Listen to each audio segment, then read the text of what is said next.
Can you tell me your favorite thing about America in your best American accent? What I love is that when you meet somebody and you tell them you're an actor here, they're like, good for you. You're incredible. You're going to be so successful. Like,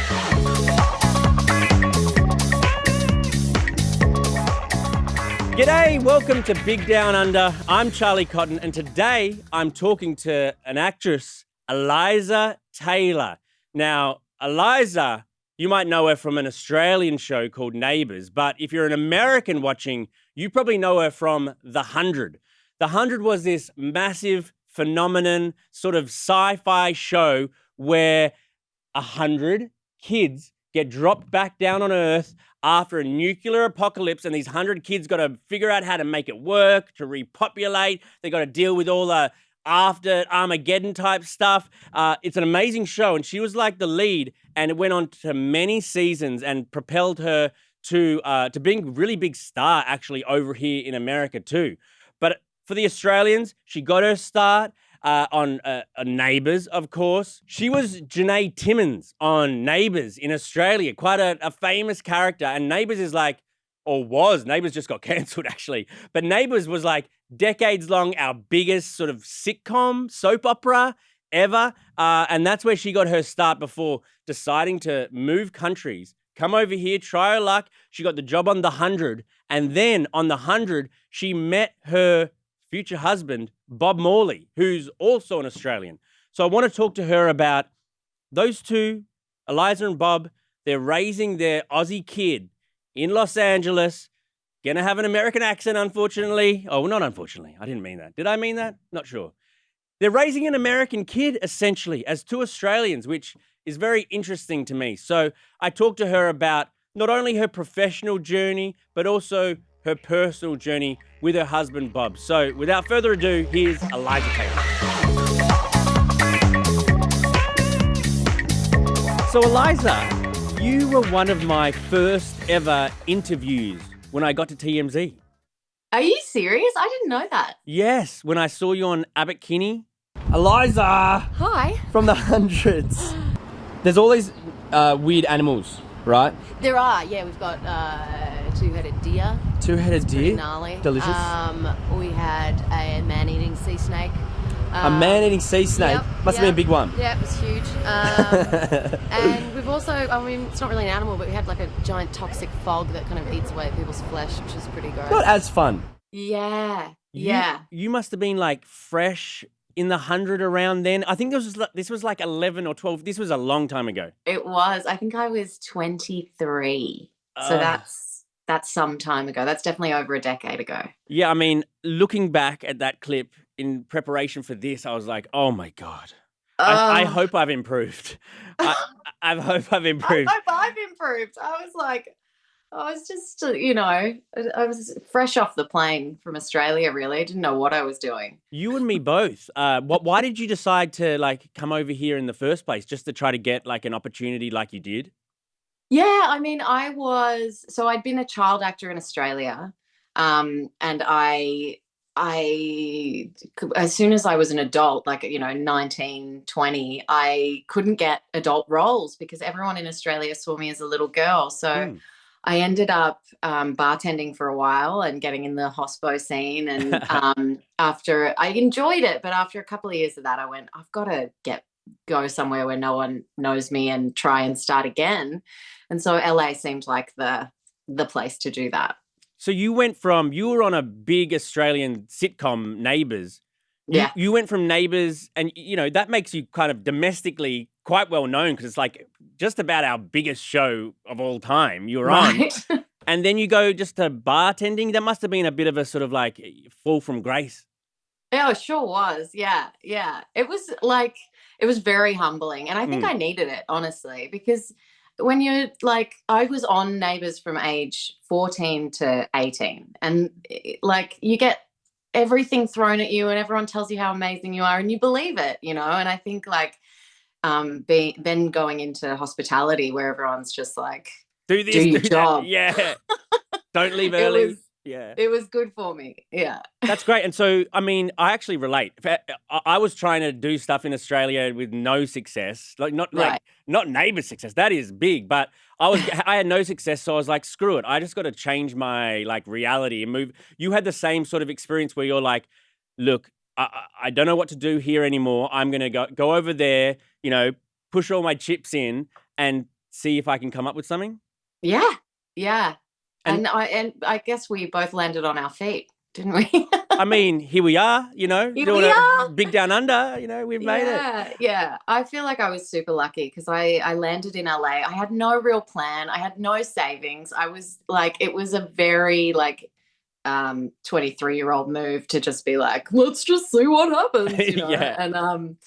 And but I got so lucky, and like a couple of months into my trip, I got the 100, and that just kicked off my career here. I was, yeah, so fortunate. What was the casting process like for the 100? I imagine like it's pretty competitive. It became like a massive hit for the CW.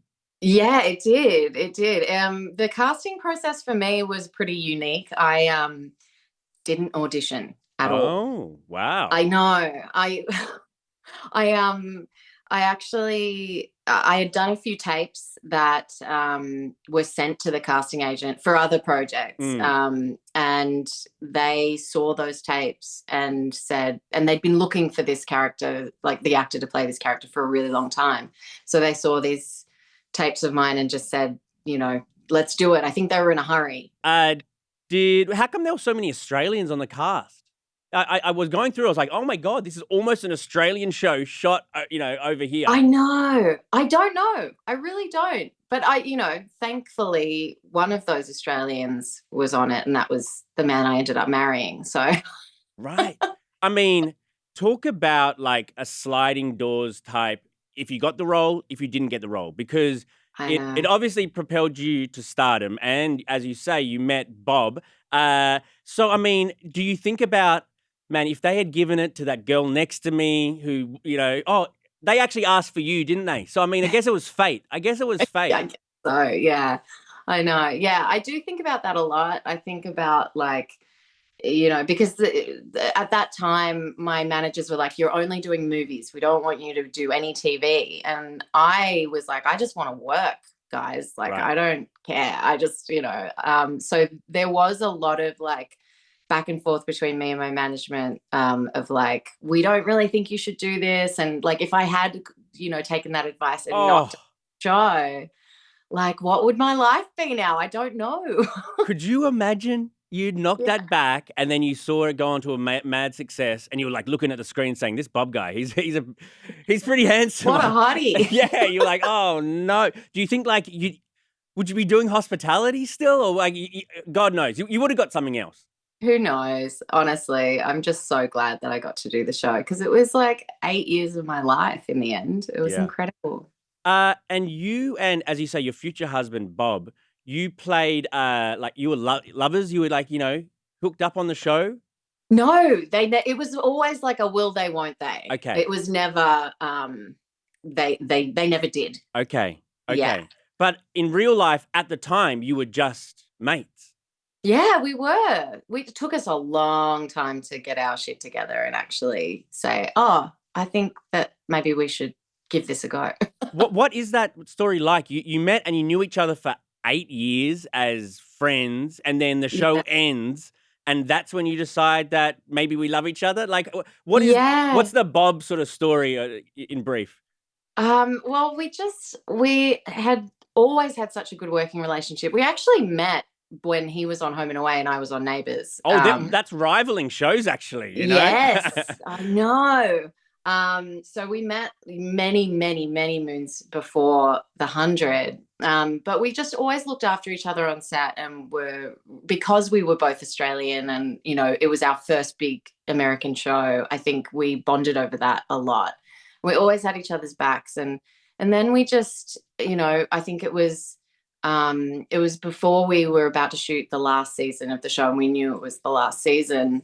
I think there was definitely like just this moment of like, I don't want to lose you from my life when this is over. Like I can't imagine you with it, like not being in my world. And that's when we just went, oh, let's do this, Amazing. And he Yeah. built like a good foundation with him, obviously, as mates first.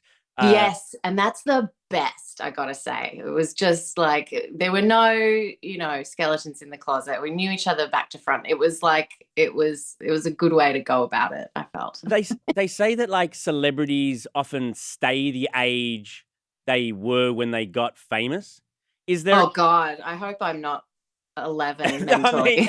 I mean, the fact that you and Bob got really famous together when you were both around, 23-ish, does that, Yeah. you guys have such a shared experience that, do you think that kind of, it just, you can relate to each other in a way that nobody else can? Yeah, I think so. Totally. Yeah. I mean, yeah, and that I would agree that I definitely I definitely lived like I was 23 until I was about 30. I think there is something to that.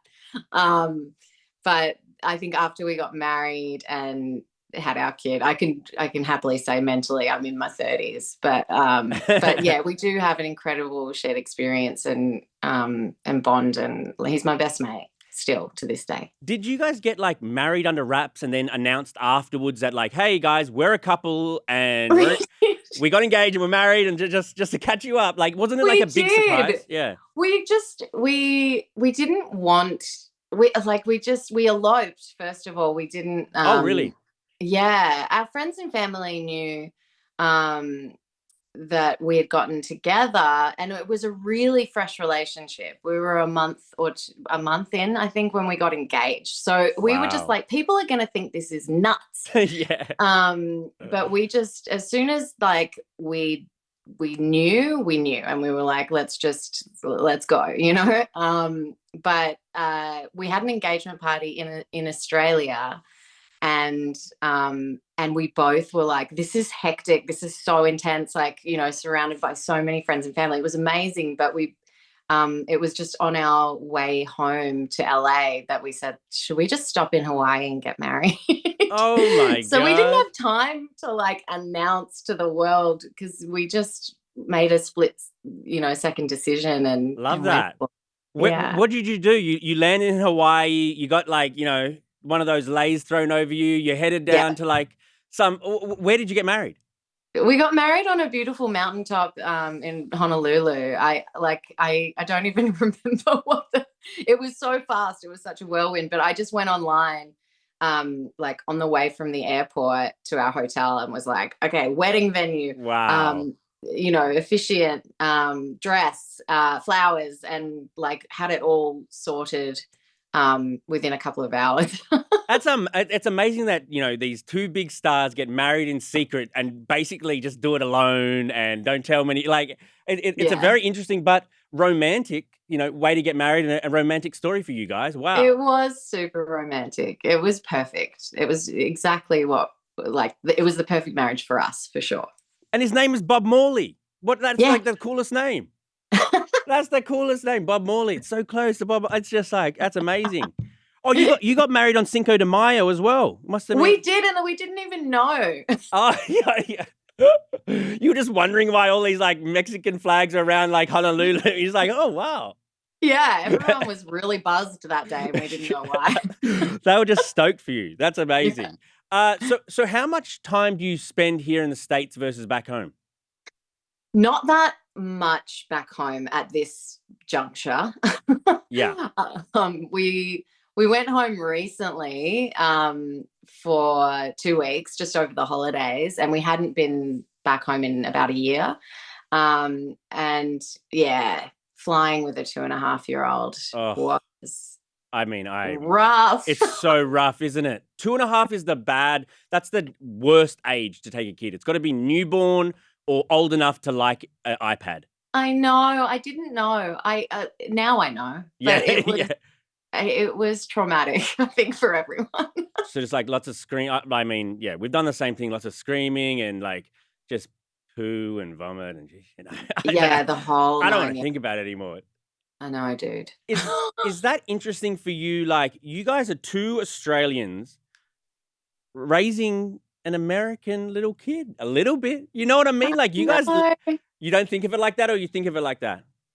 I do actually. I'm like, oh, like, because sometimes there are some things that are so American or Californian. Yeah. And I go, oh, he's our little American boy. Like, it's pretty wild. And he does have, like, since he's been going to preschool, he started getting a little bit of an American twang. And I'm like, whoa, this Wow. is so wild. Yeah. How do you then like give him his Australian influence? Like I know you take him back, but on the daily, like what you force feed him Vegemite, or how do you like, you give him Bluey all the time, obviously. Bluey Yeah. and Vegemite toast, absolutely non-negotiable. I like that. And he loves both. Good. But yeah, and we also just make sure that we FaceTime with family like at least every couple of days, so he gets to see his grandparents and his cousins and his aunties and uncles and stuff. That's nice. That's nice. Yeah.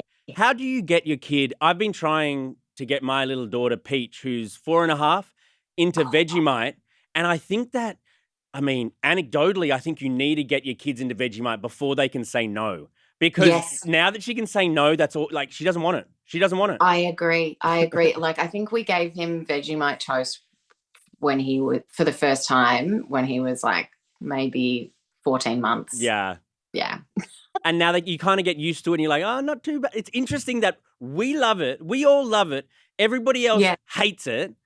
I know. It's such an interesting, like, why do we love it so much? Like, here's some behind me right here. Like, I have it on my toast every day. Like, I adore it, and everybody else finds it vile. It's just the most weird thing. I know, but you know what? I think it's the way, it's the butter to Vegemite ratio. It has to be on a really nice bread. You just like, I feel like I've turned a lot of my American friends onto it by delivering it the right way. Okay. Yeah, but I mean, I'm sure you're delivering it the right way to your daughter, so I don't know. I must not be. And also, they got like American mum. Like, you know, I got my wife there saying, nah, you know, it's not that nice. I need some positive reinforcement about Vegemite. But you guys live over here, obviously, because this is where the work is, you know? Right. Do you find it easier to get work being an Australian in those casting rooms? Or I imagine it's pretty competitive even with just Aussie women here. Yeah, it sure is. I mean, it is. It's a cutthroat industry, but I mean, I don't know. I when I first started going into rooms here 10 years ago, probably more now, I was told to hide my Australian accent completely. Why? Because if they heard that you were Australian and then you switched into an American accent, this was the belief. Okay. Then they wouldn't be able to take you seriously as an American character in their show, and you wouldn't get the role. So I'm like walking into audition rooms like, hi, it's so nice to meet you. You know, like, wow, that's good. And then I just stopped doing that. I was like, this is so silly. And I think now like times have changed, and I can definitely walk into a room and it does give me a little like something different. It gives me a different essence and sets me apart, you know, a little bit. So I think it's a good thing. But I mean, at this stage, I imagine there's so many Australians in Hollywood. You know, it's not like you're unique in that way, right? Anymore. Yeah, that's true. I mean, Australians at TMZ, there's not many, so that kind of helps me stand out. But Australians in Hollywood I think it's like we dominate in a way, you know. Yeah, and I think we have a really good work ethic. I think when people in the industry find out I'm Australian, they do tend to want to work with me because we do have a great reputation for just being down to earth and hard workers, you know, which is great. Love mean, I wouldn't consider myself the hardest of workers, but I'm happy to benefit from that stereotype. You're so good, Charlie. I do. I've been watching your career since our first meeting, and like you're just so personable and awesome, and like, you know, I mean, I don't know if I'm allowed to say this, but like sometimes you watch those TMZ Go on. interviews Yeah. and like, oh, that person is bothering that celebrity so hard. And you don't seem to bother people, which is a big plus. I mean, I'm a non-botherer. Like, I think that if I go up to a celebrity and they don't want to talk to me and I say, all good, no worries at all, which happens every Yeah, day, see? That's great. the next time I see them, they'll remember that like nice Australian There paparazzi. you go. Yeah. And then, so it's like, it's a bit of a longer game, but it also is just like, people have such a perception about you that if you break it, then I think that they'll remember you, you know? Yeah, totally. I agree. Why do you think that Australians have an outsized representation here in Hollywood? Like per capita, how are we so successful on American TV and movies? I don't know. I don't know. I mean, I think that work ethic thing comes into it. I think I mean, we're very good at doing the American accent for some reason, and I put that down to just growing up with so much American television. True. But I don't know what the secret sauce is. I couldn't tell you why Aussies do so well. I mean, I think we've got, you know, a lot of people before us to thank, like Crocodile Dundee. Absolutely. And like Steve Irwin and sort of that sort of stuff. Nicole, they did such a good job, you know, for us that now they walk so we could run. Yeah, totally. I agree. Thank God. Thank God for that. I do this question with everybody I interview, and you're going to be the best at it. But can you tell me your favorite thing about America in your best American accent? Oh my gosh. Oh, I'm on the spot. Here we go. What's my favorite thing about America? Or just something you like. Doesn't need to be too serious. Ooh, what do I like? Do you know what I love here? What I love is that when you meet somebody and you tell them you're an actor here, they're like, good for you. You're incredible. You're going to be so successful. Like, honestly, everyone here is such a champion of like creatives. True. Whereas in Australia, if you say to someone you're an actor, they go, yeah, right, whatever. Like they don't believe you. Yeah. So I love that when I got here and to this day, when I tell people I'm an actor, they want to champion me and like lift me up. It's like the nicest thing in the world. That's amazing. I've never got that back home. That's amazing. Do you think America has or doesn't have the sort of tall poppy syndrome where if you like succeed a little bit too much, then everyone will cut you down, so to speak? That's right. That's right. I don't know that exists over here. It doesn't. It doesn't. The sky's the limit in the US. It's pretty remarkable. That is interesting. Have you missed out on any sort of major parts throughout your career? Ooh. Yeah, you know, I auditioned for Khaleesi in Game of Thrones, and I got quite close to. I got a call back. I got down in the like to the final whatever 10 or something. And I thought the script What? was bad. Yeah, that's hilarious. I didn't like it. And I said, I just don't think I want to go any further with this. What? Can you believe that? No, you're kidding. You pulled out? Yeah. Oh my God, that is so funny. Well, then how do you like, when you see that everywhere, that show, and Amelia Clark is like this incredible actress getting amazing roles, and like, how do you not like eat yourself up? Like that could have been me. How do you deal with it emotionally? No, I just, you know, it doesn't bother me too much. I just go, I think it's more funny than anything. Like how hilarious that I was like, this isn't very good. It's about dragons and like, yeah, I'm playing like, I'm playing the mother of dragons. Like, come on. Like, what is this? That is too funny. I love that. Could you teach me how to do an American accent? Like, what do I need to hit? Like, this is mine. Like, hot damn, that quarterback from Notre Dame can really toss the pigskin. Wow. So you're going kind of southern there. I think that's the easiest way to do it. Is there sort of some inflection you need to hit, or is it? What do you think in your head when you do I'm going to be like Valley Girl or whatever you were doing? Well, I like to raise my voice a little bit, so it's kind of like up here. And I think the big difference is Aussies are so nasally and we have a really close palate. So we kind of talk like this and we don't really enunciate. And then Americans have a really open palate. Ah. So everything, the back of your throat, if you imagine you're yawning like a little bit, you open that up and you enunciate Ah. properly. Hot And you damn can that do it. quarterback. Hot damn that quarterback from Notre Dame can really toss the pigskin. Is Oh, that better? Is that yeah. better?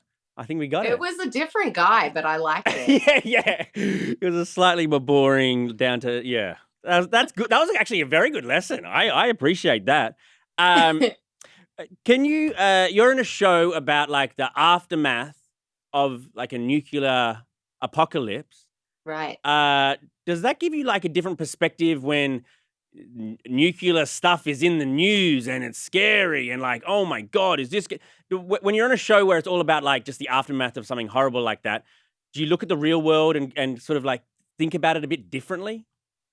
Yeah, I mean, I don't know if I think about it differently. It's just very scary. And like, playing a character who's living in that aftermath for several years, it was, she went through a lot. It was not easy. It was really, really bad. Yeah. It was a hard life. So that's definitely something I would not like to experience in the real world. But it is kind of frightening, like I was talking to my younger sibling yesterday and they were just like, I feel like the world is ending. I mean, For yeah. real. It's And I hard was to like, yeah. when your Australian friends and family are like talking about America and American politics, and I just don't understand. It's like, I don't even understand that I'm over here. It's just like, it's Yeah, funny being in America at this time in American and world history when it's just like, yeah, it's such a inflection I point. know. I know. It doesn't feel real in a lot of ways, but here we are. Another thing I wanted to ask you about, this is just about like things we need to worry about or be excited about. AI, right? AI is coming Oh for like boy. entertainment and soon, like, you made how many seasons of The 100? 7. You could make like 700 more seasons of The 100, just like let's put it in the database. Let's get AI to draw us up more episodes. Do you worry about AI for your own career? Here's my hope. I think AI is going to play a really big part in the industry. I don't really have any doubts about that. My hope is that has its own it has its own sector, that it is, it'll be like, what do you want to watch tonight? Do you want to watch an AI movie or a real movie? I you know like that. Yeah. so that AI will have its area and we can keep our area. But I don't know. I mean, I can't predict the future. I just hope that that's what will happen. I mean, yeah, but it'll be impossible for them not to use AI with all of these cost saving and, if they're making an explosion happen on screen, then why would you Totally. buy explosives? You know what I mean? Yeah. So, I mean, Yeah. it's worrying for everybody's job, but particularly in entertainment, that's where a lot of AI seems to be focused, and we can already do it ourselves. Like, you can already like type in, I want to see this image or this movie, and they spits it out. I know. I'm in denial, I think. I'm in a bit of denial. But yeah, I don't know. It's scary. The whole AI thing freaks me out so much, honestly. Like, gives me the heebie-jeebies, and the more I see, the more I'm like terrified. Yeah, me too. I mean, but it's had good things and bad things. But yeah, I mean, Right. it's going to kill Yeah. us all. But in the meantime, why don't you know what I Yeah. mean? It's one of those. Yeah. That was a really cool explosion. Yeah. All right, last question. Kiss, marry, kill. Crocodile Dundee, the Crocodile Hunter, or I couldn't really think of a good third one. So I put in Skippy the Bush Kangaroo. Do you think anyone over here knows Skippy? I mean, or a kangaroo. Maybe not. So let's just go with a kangaroo. Okay. I feel like I would probably kiss I would kiss I'd kiss Crocodile Dundee. I feel like, he'd probably be a good time. He looks And like a then good, yeah. I would Oh, I feel really bad saying this. I think I would kill Skippy. Oh, Skippy. I know. Isn't I know. Skippy's like a hero? Skippy's the kangaroo, if you're American and listening, that Yeah. rescues kids from wells and stuff. I know. But then you think of the crocodile hunter and like what a family man, you know, Totally. what a good guy to settle down with. So I would marry him and then Skippy. I mean, we eat kangaroos in Australia and that I mean, you know, Yeah. Skippy would probably be pretty tasty. Yeah, cook him up. Especially in the apocalypse. Like I'll take what I can get. So true. I've actually got I got a kangaroo bat scratcher right here. Got Skippy's hair. Have you ever been back to Australia and you can buy kangaroo testicles? I got some kangaroo testicles back there. They sell them in all the tourist shops. No way. They do. Here's my kangaroo testicle bottle opener. Isn't that incredible? I don't know if it's incredible. I can't. I mean, yes. Shout out Weird to you, and Skippy. wonderful. Shout out to you, Skippy. And thank you so much, Eliza. It was Thanks really... for having me, Charlie. It seriously was very good talking to you. You're very, very interesting, and you've done so much already, but you're going to go on to kill it. For real. Thank you. I appreciate you.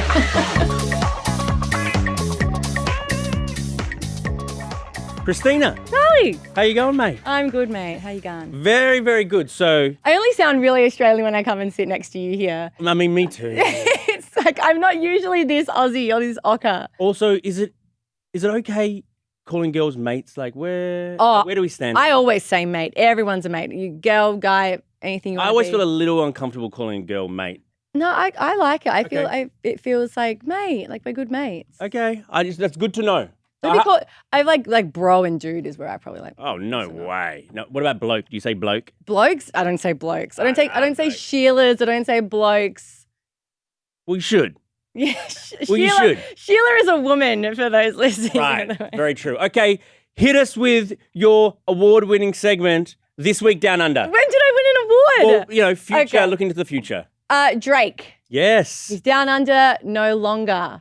Why? He's cancelled a few of his shows. We don't really understand the logic behind it yet, but a lot of Aussie fans are pretty upset about it. He's canned his shows because moving around our country is apparently a bit of a long haul, trying to get from Sydney to Brizzy with all his stuff for his set. It's not working out, so he's cancelled a few of his last shows. Well, and New Zealand too. It's a long haul, but like he was just playing Perth and then he played Sydney. That's a longer haul than Sydney-Brisbane, so I'm not sure. He says he can't move the set properly. I don't know why that would be an issue. This is a tour. You've been on lots of tours. I know. It's very confusing for me too. Like, look at Taylor Swift. She got around the world pretty easily. There's got to be another reason. Has to be. Maybe the sort of Kendrick drama is taking its toll on him, like mentally. I mean, that would be really weak if that was the reason why he cancelled, and thousands of fans have now had to look at getting a refund if they can't do new dates. Like, it's not good enough. The Kendrick drama isn't good enough. And also, like, these are Aussie fans who probably wait for years. Exactly. And you know what? Australia always gets the shitty end of the stick when it comes to this. They never get concerts. And now we finally get someone good. Well, we get a lot of good people, but like, we really get the rough end of it. And now we've been waiting and these guys cancelled. If you wanted any more reason not to like Drake, here it is right now. Yeah, he's really not doing well for his image. You got anything else for me? I do. So the Matildas. You know the Matildas? It's a soccer team. Our soccer team. Our soccer team. Our women's soccer team. Yes. So there was an Australian radio host that made a comment about the Matildas. He referred to them as, reminded him of Year 10 girls, implying that their matches were boring. This has become really, really big news in Australia, and it's actually made its way across to America. The New York Times reported on it, which is big. I think it's just showing how women's sports, we're still really pushing a lot for them, and this radio host has made these comments. He's actually now stepped away from the radio station because people were hating on what he said so much, and it's obviously misogynistic, it's sexist, and it's a big story right now that happening. Yeah, I read his comments. It was kind of like, there's too much like, are we friends? Are we not friends? It's infighting. It's bitchy. He kind of made it sound like the Mean Girls movie, and that's the soccer team. But it was just like, it's completely, why doesn't he say things about the Australian men's team or something like that? It's just this sexist stuff. Exactly. And I think it's really hard for women's sports to really get eyes on them and we're doing really well, especially the Matildas. We're like bringing in millions of dollars, and all of a sudden someone with such a big profile is saying such a sexist comment. It's so detrimental to women's sports. Totally agreed. And over here, it's different actually. Like Yes. the women's soccer team over here is arguably more admired than the men's. Like, Really? Oh, and they've got the most like, there's celebrities coming out of the women's team. Like they become influencers and they become like, going for TV stuff. I feel like they've got it right over here with the praising of the women's game. Yeah, it's not good enough. It should never be spoken like that. Women should never be spoken like that. But Agreed. good to know that he's being stepped down, let go, whatever it is. And I think that's a lesson learnt. Very good. Okay, well, thank you very much, Christina. Thanks, Cotton. And we'll see you guys here next week.